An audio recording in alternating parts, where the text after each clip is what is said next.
Step into the world of power, loyalty, and luck. I'm gonna make him an offer he can't refuse. With family, cannolis, and spins mean everything. Now, you wanna get mixed up in the family business. Introducing The Godfather at ChumbaCasino.com. Test your luck in the shadowy world of The Godfather slot. Someday, I will call upon you to do a service for me. Play The Godfather now at ChumbaCasino.com. Welcome to the family. No purchase necessary. VGW Group. Void where prohibited by law. 21 plus. Terms and conditions apply.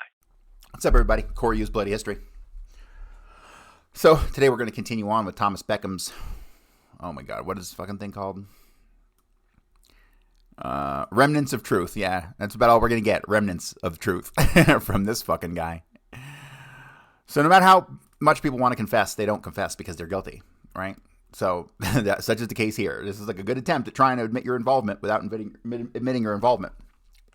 So, chapter, for your own sake, you must live as a dead man. Don't even volunteer an opinion. Limit your conversations. Never brag about anything. Lawmen and crime. Orleans Parish and Jefferson Parish, which are side by side each other, were crime headquarters for almost anyone or anything, and it might still be. I've not been back for a long stay over 35 or 40 years, so I don't know. I pray there's been a change. In no way am I singling out these two parishes. I'm only talking from personal experience. As a young man, I grew up next door to former Superintendent of Police Joseph Garrison. I remember when he became head of New Orleans Police Department. Before that, he worked in management for Falstaff Brewery. He would take my brother Sonny and I to parties that they would have. At the time, we lived on Ursuline Avenue. I remember I would run envelopes to and from people for Joe. What I most remember about him now is that he was nice, friendly, and tall. He was a friend of my friend Carlos Marcello, a disputed crime boss. I would meet Carlos on Canal Street many times to pick up an envelope for Joe. I always made $5 each time. Back then, that was a lot of money for a kid, and I formed a trust relationship as a runner and a pickup man. Then over the years, I got to meet many political officials, law enforcement men, and seemingly underworld characters. They all knew and trusted me. Aaron Cohn and Pershing were crooks with badges. They could put you in jail or get you out of jail for money. Aaron Cohn was a good friend of most of the crooks on the street, as well as Jack Martin and Carlos Marcello. Jack was always delivering papers to Aaron Cohn. You would see Carlo and Aaron riding together, or at the Town and Country Motel in a meeting. Jack was always there with them. The funny part is Aaron Cohn headed the Metropolitan Crime Commission. Pershing Gervais was one of Jack Martin's buddies, who was chief investigator for the New Orleans DA Jim Garrison. I remember him as a crook who took money from local nightclub owners and anyone else that he could. He was always trying to pick up dancers at the club and would get really mad when he didn't score. He could be found in the French Quarter at the Fontainebleau Motor Hotel. Most of the club owners tried to stay away from him and did not make him mad. He let everyone know that he had power. I don't know how he kept his job. Jim Garrison had to know something was wrong. Everyone on the street sure did. He really was a criminal, if there ever was one. And many people feared him. I wonder if Jim Garrison himself was afraid of him. Maybe he had something on Jim Garrison. Then there was another man, law and crime. He worked for a friend of mine and my dad. His name was Frank Manning. Mr. Manning was the chief investigator for the Louisiana Attorney General Jack P.F. Gramillion. Like all others, he could and would fix anything for a fee. He was also a friend of Guy Bannister, G. Ray Gill, Jack Martin, Aaron Cohn, as well as almost every crook I ever knew. He was known as a fixer on the streets. But Louisiana was a beautiful place to live, not like any other place in the United States. It had its own special foods and friendly people. To this day, I still love it. But along with that, it was rich in crime. I guess what I remember the most is not all the crime, but all the criminals who were holding public office. I could write a book on that alone, and that's really sad, because there were a lot of good people living there at the time who did not even know what was going on. You did not know who you could really trust unless you had a pocket full of cash. Money had a lot to say if you got in trouble. There was a joke going around. If you get in trouble, you can pay your way out. I know it may seem like everyone was a crook when I was living there, but I don't believe everyone was. It's like everywhere else. There was good and bad.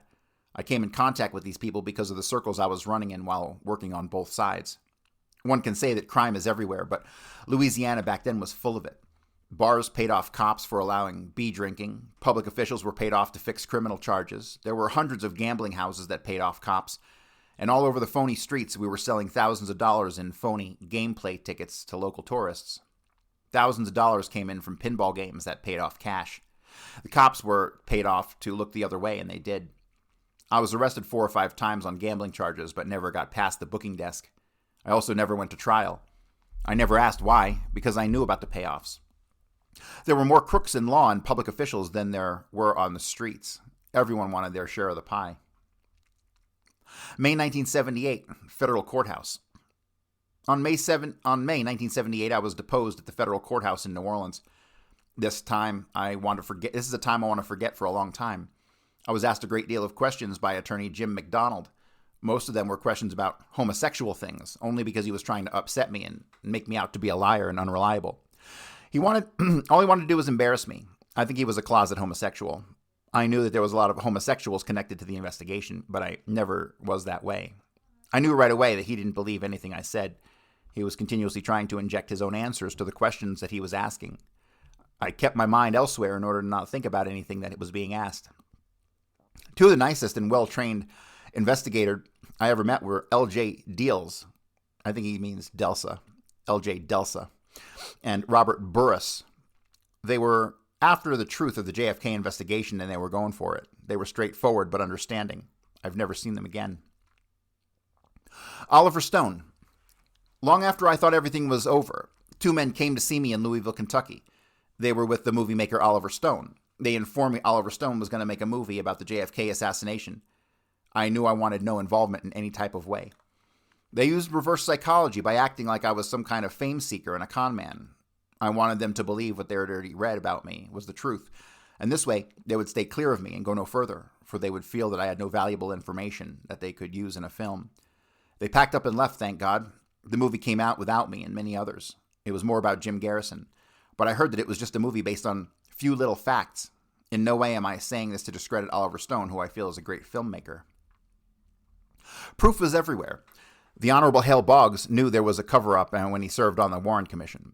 At that time, they had the proof that there were more than one person and more than one bullet. I'd known Hale Boggs for about 4 years. I know for sure he knew there was a cover-up and that the Warren Commission had their hands tied. He felt the commission was only going through the motions, and there was nothing he could do. He later died in a plane crash. I talked with him on a number of times about where the commission was going with their investigation. He told me that they were going nowhere. He said they had to calm the public because there were too many questions popping up. The proof of this is still popping up over 40 years later, asking question after question, proof everywhere that the Warren Commission overlooked for one reason or another. President Johnson wanted to put the whole issue to rest and off his back, so he had to call this commission up. Richard Case Nagel, who was a CIA operative, had warned the Federal Bureau of Investigations of the November Dallas conspiracy involving Lee Harvey Oswald. Oswald and 2 right-wing Cubans, this still does not mean that I believe that Lee shot JFK. I believe he was being set up for a takedown. If this was cut and dry with Lee Harvey Oswald as the lone shooter, there would not be so much other proof. Lee's own friend Jack Ruby shot and killed Lee. Why? Jack Ruby was the owner of the Carousel Club in Dallas. One day, Clay Shaw and I was together in the lobby of the Montillon Hotel on Royal Street in the French Quarter when we ran into Jack Ruby. Clay asked Ruby where he was hanging these days. Jack Ruby asked Clay Shaw and I upstairs. Again, Jack talked to me about singing at his club, but it went nowhere. I had met Jack Ruby at the Mission on Rampart Street. Lee Harvey Oswald was also there at the time. Why were Lee Harvey Oswald and Jack Ruby friends? Why were Clay Shaw a CIA contract pilot? Guy Bannister, CIA and FBI, Jack Martin, CIA operative, myself and many Cubans linked together. All I know for sure was I was a runner and a pickup agent. As far as I know, I was the only one in our group that functioned as a pickup and runner agent, along with other things I wish not to talk about, for it has nothing to do with JFK. On my way to Dallas, we were all at Attorney G. Ray Gill's office, who was David Ferry's attorney, when I was given a large brown envelope to deliver to Dallas, Texas. I was driven to the airport and given a couple of magazines where I put the envelopes that the attorney had given me. He told me that he knew that I liked to talk a lot. He said he did not want to hurt my feelings, but what he had to say was very important. I was not to speak to anyone on the airplane. I wasn't to wear any jewelry or draw attention to myself. I was to take the envelope to a room at the Executive Inn. After leaving there, I was to walk a good ways away before taking a taxi back to the airport. As soon as I got to Dallas, I hopped a taxi to a hotel. Before I even got out of the taxi, I was met by Lawrence Howard, who had been waiting for me in an old Chevrolet. He was really mean-looking. I gave him the envelope. After he opened it, he asked me if there was anything else, and I told him that was all I was supposed to deliver to him. He asked me if I ever opened it, and I said, "What are you talking about?" I never opened it. I walked away, walking for about 20 minutes or more before getting another taxi back to the airport. I was still mad at not being trusted by Howard.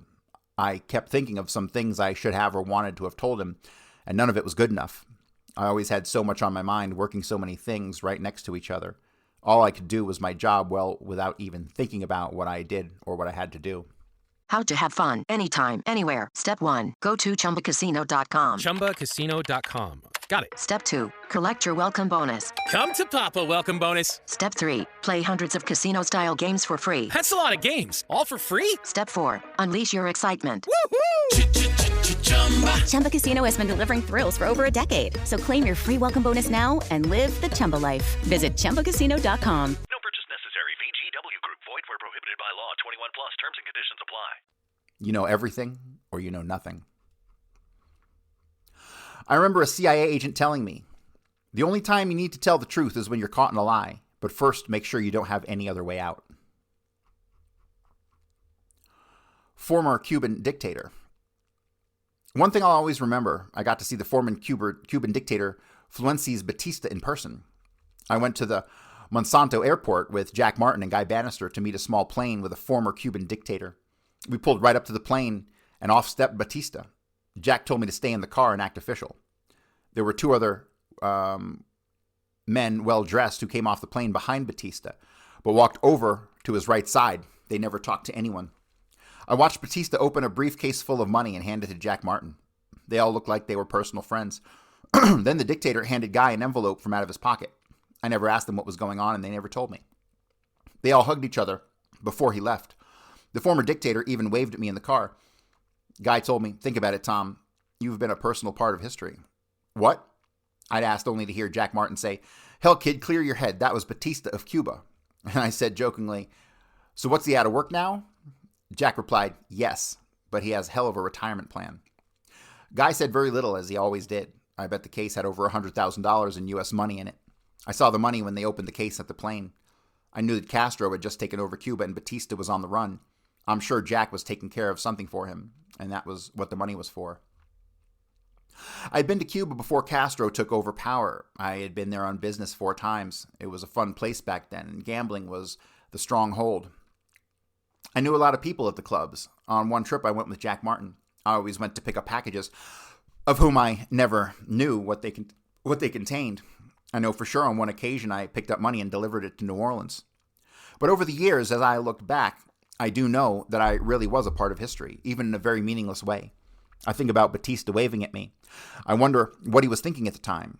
His whole government had fallen. I wondered if he was thinking what he did wrong, and would he have changed anything? I remember that he looked a little confused. He showed a smile that had no emotion behind it.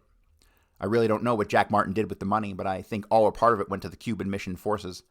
I never asked any questions about it, for that's one thing a person in our agency wouldn't do. You were told only what you needed to be told.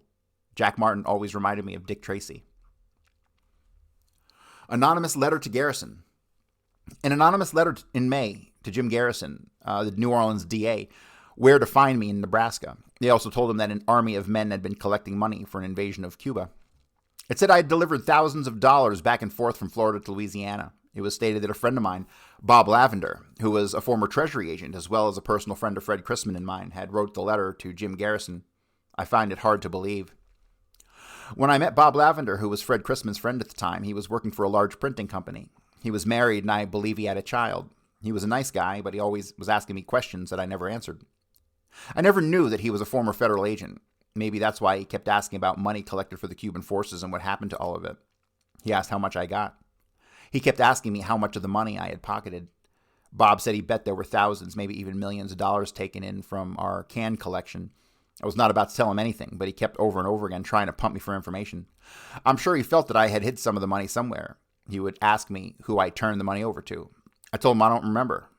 All I knew was it was for the Cuban Revolution, and I knew that for sure. But I'm sure he never really believed me. He asked me how did it feel to kill someone. I asked if he was joking. He replied no. I told him that we all have our own feelings and pray that you'll never have to know. He looked dead at me and replied, I don't really know how to take you, Tom. I told him that I was not a killer, but if he keeps it up, I might change my mind and see how it feels. Thanks for the safe house. Sometimes it's not good to help someone. There was a loud banging at the door of the radio station KOWH. Only Mike Starr and Joe Martin were there. Two men with badges pushed their way in saying CIA. They came for Joe Martin and his JFK assassination tapes. The only CIA in Omaha was Fred. For your own sake, you must live as a dead man. Don't ever volunteer an opinion on anything. Limit conversations. Never draw attention to yourself. Dress plain. Wear no jewelry. Make mental notes as to what you see or smell around you. Clearing up what I can. I've tried to settle some issues as I see them, but we all see things our own way. There's a lot of information that I feel is no one's business but mine. Now it's up to the JFK fans and researchers who have followed his life and death to accept or reject what I have written. I only wanted to draw together how I was involved. In no way is this book a confession or tell-all. Whatever my total involvement was, I don't think it's anyone's business. There's information I feel I should keep to myself. I hope this book will answer as many questions as possible while clearing up a number of lies written about me. You may say this is an old story with many versions. It's true. But I'm embarrassed by the lies written about me by people who do not even know me. I've survived for over 40 years without saying a thing, but my children are now adults and being hurt by what they read. George Eliot wrote, "What do we live for, if not to make life less difficult for each other? I'm not seeking fame, acceptance, or approval from anyone other than my family, whom I dearly love." I think it's safe to say, whatever you think you know, you don't know anything at all, for we all have our own opinions, and I think they're tired of the misrepresentations that they have read in other books about the JFK assassination. It's easy to pen a book on the history of JFK, but it's hard to and maybe impossible to do one on total facts relating to the JFK assassination. However, many have tried by giving only their assumptions. This book relates to the people called by the Jim Garrison JFK investigation as to why, where, and when. It also shows their connections to the JFK investigation and other witnesses. It draws attention to the main witness that New Orleans DA Jim Garrison believed had a part in JFK investigation. I'm sure there are many people that will still believe that he was a showboater and did not know anything. But anyone should be able to put the facts and the relationships of these witnesses together. But the government had already put out information that Mr. Garrison was on a witch hunt and was crazy. All the witnesses were told beforehand what to tell him or not to tell him. One agent told me the president was dead and that that's all there was to it, and that he said, let the dead be dead, and that's all there is to it. I wish I could really believe that, but I know it's not true. I myself know that there was a cover-up. The thing I don't know, even now, is why. There's a reason why JFK was killed. Maybe someday I'll be able to recall something that will help me to understand why. I don't think I'll ever accept why he was killed, but I do want to know why.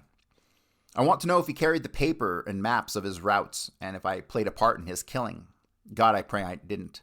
To this day, I don't believe Lee Harvey Oswald killed JFK. One thing I do know, Jack Ruby had already planned to kill Lee Harvey Oswald so that he could not say or prove anything. Lee was never supposed to have his day in court, and Jack Ruby never lived to get his day in court. But this was not the end of the cover-up. This only caused more questions without answers to come up with. Lee and I talked about a lot of things when we were together, but he never said anything about killing JFK, or for that matter, doing anything to him. As I said in this book, I knew that he was going to Dallas, Texas because he told me. I really think that he would have told me if he was going to kill JFK because he was that type of person. Jim Garrison had the right witness for his investigation, but they were not about to freely provide him any information that might lead to their arrest or arrest of others. And the government had already marked Jim Garrison as some kind of nut from the very start. He was already a dead-end road. A number of years later, while walking into a local shopping mall, a couple of well-dressed men walked up to me and said, "Well, it's really over now, Tom." I said, "What did you say? I'm sorry?" They then said it again. I told them they must have the wrong person. They then smiled and said, "How does it feel to be a rabbi now?" I said, "It feels great, but do I know you guys?" One smiled and said I did in a way. The other pulled up a black ID case from his inside pocket, showing me only the outside of it, but I knew who they were. Nothing more was said, and they walked away. I left the shopping mall right after that. Why they did it, I never knew until about a year before I wrote this book. It was about 9 p.m., and I walked outside to my truck to get something. I saw a black auto parked with two men inside. Before I knew it, they did a U-turn and stopped right beside me. They rolled down their window and said, "How you been doing, Mr. Beckham?" Of which I replied, "Great." They said nothing more as they quickly pulled away. I knew I had never seen them before. I told my family about it. Then after the book A Farewell to Justice by Joan, he says Mullen, but it's Mellon, came out, I was recovering from my sickness with cancer. I went outside and saw another auto parked watching my residence. When I started to walk up to the auto, it pulled away fast. I was going to ask who they were, and maybe I could even help them. The car had no tags, and it was even a stranger. I told my family to be careful. Within a week, I saw the same auto and same men late in the evening. My family wanted to call the police, and I said no. I was never able to ask them anything. I think what they wanted to know, they knew where I was. I now have hidden cameras outside my home, and I'm well armed with a concealed weapons permit. The only thing I know is what I have already written in this book, and I'm not out to cause any trouble. Many years have passed, and so 99% of the witnesses, as far as I know. The only thing left is more questions with no direct answers. Our 35th president is gone, and our great nation is fighting one battle after another. It's time we fix our minds on the great thing that JFK did for our country. We were once one nation under God, but now, like time, we have moved on. We used to pray in our schools, and we proudly displayed God's 10 Commandments without fear that so few would force us not to. Hey, it's Ryan Seacrest. Life comes at you fast, which is why it's important to find some time to relax. A little you time. Enter Chumba Casino. With no download required, you can jump on anytime, anywhere for the chance to redeem some serious prizes. So treat yourself with Chumba Casino and play over 100 online casino-style games, all for free. Go to ChumbaCasino.com to collect your free welcome bonus. Sponsored by Chumba Casino. No purchase necessary. VGW Group. Void where prohibited by law. 21 plus. Terms and conditions apply. I pray that one day this great nation will not be forced to change its pledge of allegiance and remove it from the line, one nation under God. We were once a nation where our houses of worship were seldom locked. Our families were a union of man and a woman. I think it's time that we as a nation look within ourselves and see what we can do better as a nation, our home, and our community. Like our former President JFK once said, "Ask not what your country can do for you, ask what you can do for your country." And it is for sure time for us to keep nation as one nation under God.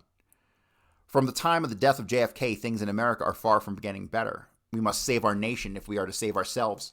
I keep remembering what God said in Isaiah 13:11. I will punish the world for its evil, the wicked for their sins. I will put an end to the arrogance of the haughty and will humble the pride of the ruthless. It's time we own up to our Creator Elohim, not man-made religions, and do what it is His will. If we are going to keep us safe in our great nation we claim is still one nation under God. In my heart I believe that an evil is taking over us and our nation because we are allowing it. And I remember seeing it soon start after JFK's death, not because of his death, but because of us, all of us.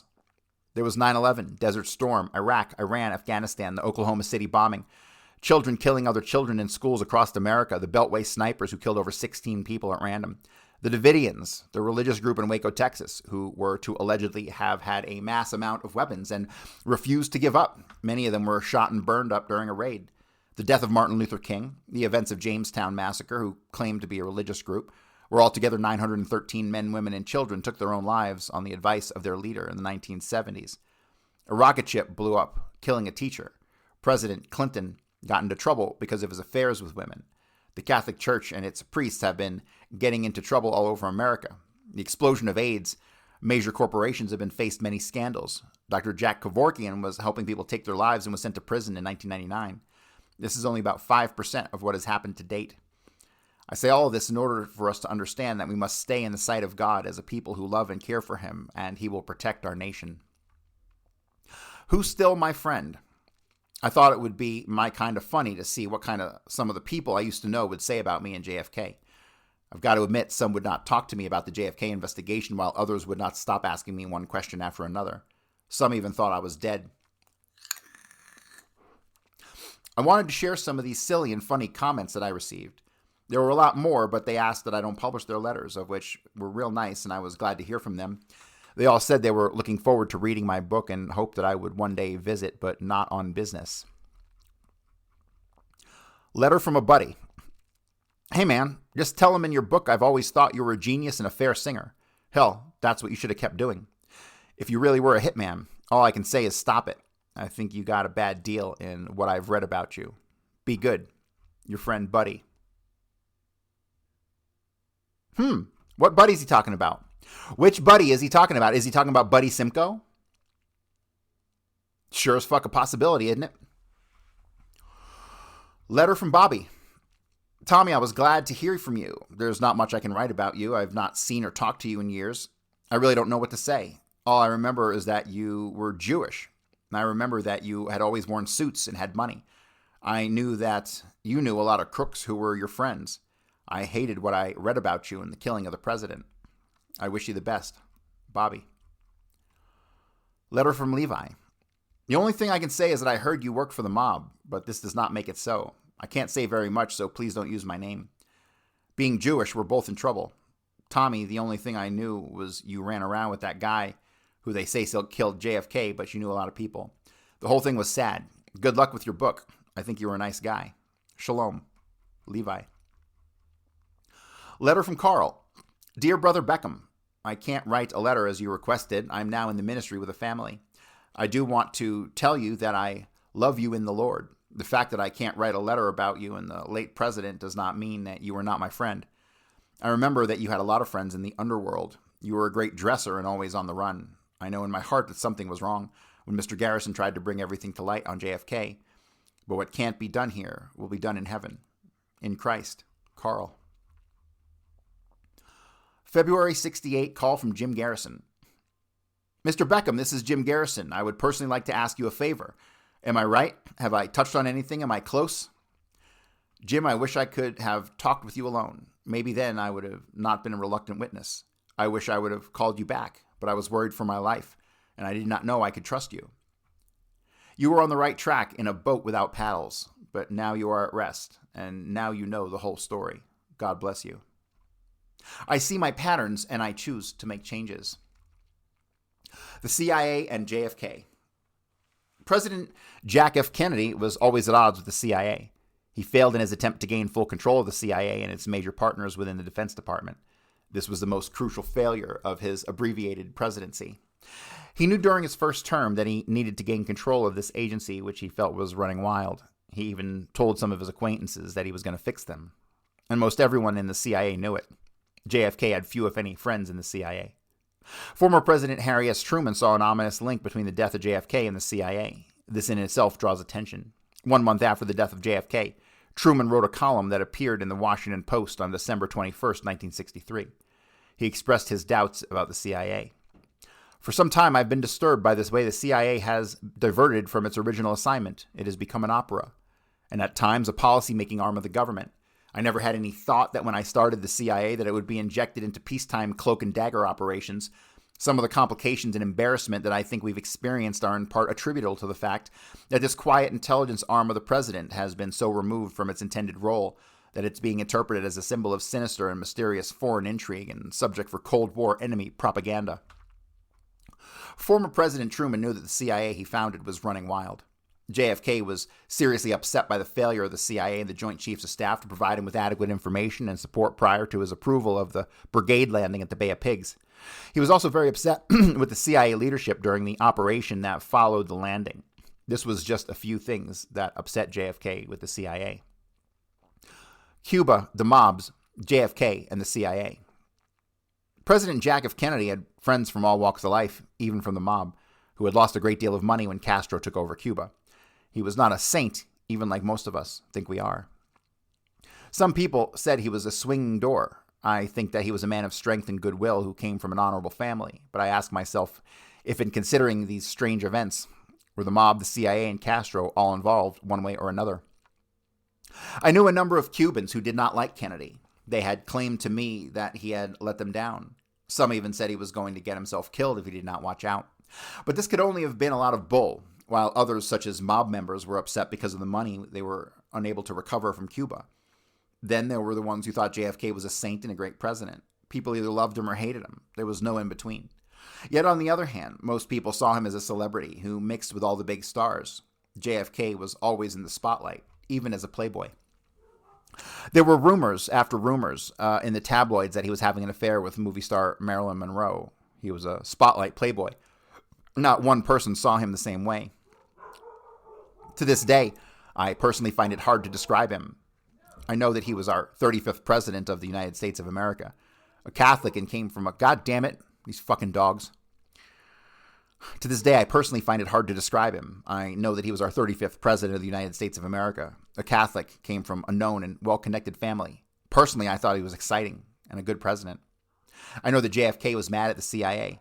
He had made many statements that they did not know that they were doing, and he openly talked about it. But this in no way means that the CIA was involved directly in his assassination. A license to kill.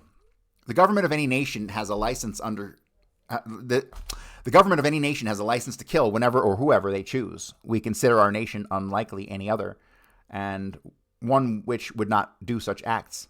But remember, everything is done within reason, for a reason, and this does not put us above any other nation when a situation needs a solution. How rash this must have been as free Americans who believe in justice for all in a court of law. I truly love America more than any other country outside of Israel, being a Hebrew. But we must all face the driving forces that face us as a free nation. There has been a great deal of attention paid to who killed our 35th president. I think the question is not who killed JFK, but rather why he was killed. It all remains a mystery in history, with complex political issues and conspiracy running wild, even after thousands of pages of testimonies and allegations. Sure, I played some part as an agent or not, even without full knowledge. I may have been one of 1,000 keys required to open one lock. There was never an answer to the Warren Commission investigation or Jim Garrison's investigation because all the planted lies. It was easier to say that one man, Lee Harvey Oswald, and one single bullet killed JFK, and for some reason, only known in parts by some, most of who were already dead. They were hoping time as it did would bring a close to the shame of the whole issue. The answer will never come to light until we stop seeking the killer and or killers and start asking why our president was killed. Lee Harvey Oswald said over and over again that he did not shoot the president. He had no motive to kill the president. And if he did, who hired him to do it? He never had his day in court to prove he did not kill JFK. Someone made sure of that. But for what reason? Why did Jack Ruby, a Dallas nightclub owner and a friend, kill Lee Harvey Oswald? And then there is the question of how Jack Ruby got into the guarded basement of the Dallas, Texas police station with a gun to shoot Lee. Jack was Lee's friend. Federal Bureau of Investigations Director J. Edgar Hoover was even suspicious of the basement entry and assistance of Jack Ruby. Then not long after, Jack Ruby died in jail. Jack Ruby had to have walked into the police with the police or an agent, and this is how he entered the basement of the jail to kill Lee Harvey Oswald on the directions of the party or parties who wanted him dead. Not that Lee killed the president, but to stop it there, to make it look like he did. There's always someone. Over the years, there have been a lot of misleading facts about me, my education, who and what I am or was. A lot of human energy has gone into the writings by these authors. Let me take a few seconds to clear some of this up. First of all, I know that my book is short and I did not or was not able to tell who killed JFK, but it definitely was not me. As for my book, it's short because it only took me 3 hours and about 15 minutes to write it, and to those who say I have no education, maybe this is why it reads like it does. Not bad for an uneducated man. Some people claim I was a well-learned criminal 45 years ago who was backed by the government. If this is true, I did my job well, whatever it was, but this is all behind me. Yes, I was an agent, but for what or who is no business of the general public. I also believe that files of the FBI or CIA should never become public record. Both groups do a great job to help us keep our freedom and to protect us. As for my education, that is also my business. I think I am educated.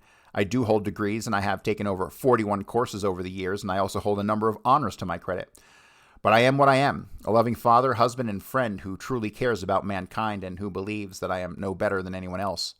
Over the years of building into who and what I am now, I've made a number of mistakes of which I am truly sorry for. But I believe that life is a growing path for all of us. Some get better while some get worse. With the help of God, I know my life has gotten better. I believe in one true God, Elohim, who we must fully trust in all things. I'm not a rabbi of the Hebrew faith who does public speaking all over the country. When I speak, it's not about religion. It's about one God for all people. If you've gotten this far in my book, I'm sure that you have read the letters from my friends that wrote me. I'm sure most of them were just playing things safe and were trying not to get involved in anything that might cause them to harm or connection. But I wanted to see what they would say if I personally asked them to write me a letter. When my son Brian C.T. Beckham learned of the letters, he walked into my office and gave me one of his own letters. So did 3 of my other children. Brian's letter. I find it very odd in my dad's 60s plus years, having done all that I know he has done, degrees, honors, travels, and helping so many people, etc., that most writers seem only concerned with a couple of years of his life and the events that occurred in the space of that time. My dad is 100% a man who will fight for what is right. We have thousands of books in our home, not counting the ones in his office, and he's read all of them. He's highly educated in religion, neuropathic medicine, law, and justice, to name a few. My father has always amazed me. Brian. Tim's letter. Dad, I don't know if you'll print my letter. I just got off from work at the fire department, and Brian told me he was writing a letter for you. Well, Dad, to begin with, we all love you. What I think people should know is that you never tried to hide anything from us. I think I've read all the old newspapers about you and the JFK assassination, plus all the papers you had put away. I hope the publication of your book is received well. We all love you. You've always been truthful with us about the whole thing. Tim. Dawn's letter. Dad, don't worry about other people who don't even know you. We know you for what you really are, and we love you. I'm sure your book will help answer many questions people have about JFK. Dawn. Susan Lynn. Dad, after I read what you had wrote, I'm sure someone will have an issue with it. I don't think you should have even taken what little time you did to explain anything to anyone. People only believe what they want to believe. I was upset with what author Joan Mellon wrote about you. Most of it was wrong about your education and other things. But in any case, I wish you only the very best with your book. Susan Lynn. One nation under God, indivisible. America, what happened to the glory of those stars and stripes? We are a nation that is falling apart away from God. We have failed God, like the Bible tells us. Except the Lord built the house, they labor in vain that built it. Psalms 127:1. We were once a united America, proud and spiritual. No matter whatever we were faced with, God pulled us through. But without God, we can do nothing. It is time that we put God back in America by opening his 10 commandments with prayer in our schools and public places. We were once that nation under God, but we are pulling away from any mention of his name or his divine power. I'm not getting away from the information within this publication, but I do feel with all my heart that we need to see what's going on right before our very eyes. A wise old man once told me, walk safe and always be good to all men, for we and all things are connected together for the good or the bad, and our memories will outlive our earthly bodies. Yes, it was my beloved earthly father. I am blessed to have had a dad that fully trusted God as well as my mom. I'm sure that America will be facing a number of other disasters in the future, but I would rather face them by knowing Elohim. And let me be very clear. You can be religious your entire life, and when you die, you can still go to hell. For most people are closer to religion than they are to God, which is why we allowed God's 10 commandments and prayers to be removed from our schools and public buildings by so few unbelievers. When I began writing this book, I saw a severe diminishing of our nation as true godly people. It is what you, the reader, wants for you, your grandchildren or great-grandchildren. But I can assure you it is happening this very minute as you are reading this book. Men who claim they know God are killing in the name of God. Religions are fighting with each other. Bible-believing people fail to stand up for God. There should not be any hungry or homeless people in God's world, but there are millions. Now evil is telling you can only do so much. Evil always provides us with an excuse when we need it, like it's better to ask for forgiveness than to stop sinning. Boy, we have it. We've made it, don't we? Maybe this seems hard and really out of place to you, the reader. Well, that's why we are in this position now. We only want to worship God on the weekend in a special house of worship with people of our own religion. But we think that God should always be ready to do any job for us upon request. I believe if we as a nation would pull together in the Lord, we would see wonders and blessings right before our very eyes, like we've never seen before. People would not have depression like they have now. There would be very little, if any, homelessness and needy people. Houses of worship would be doing their job long before welfare of the houses of worship did what Yeshua, Jesus, commanded. For a better America, it takes more than just elections. It takes people who care enough to do something about it. All right, we're going to call it here for today. We'll pick up tomorrow with the next chapter, Larry Flint. Thank you, guys. It is Ryan Seacrest here. There was a recent social media trend which consisted of flying on a plane with no music, no movies, no entertainment. But a better trend would be going to ChumbaCasino.com. It's like having a mini social casino in your pocket. Chumba Casino has over 100 online casino-style games, all absolutely free. It's the most fun you can have online and on a plane. So grab your free welcome bonus now at ChumbaCasino.com. Sponsored by Chumba Casino. No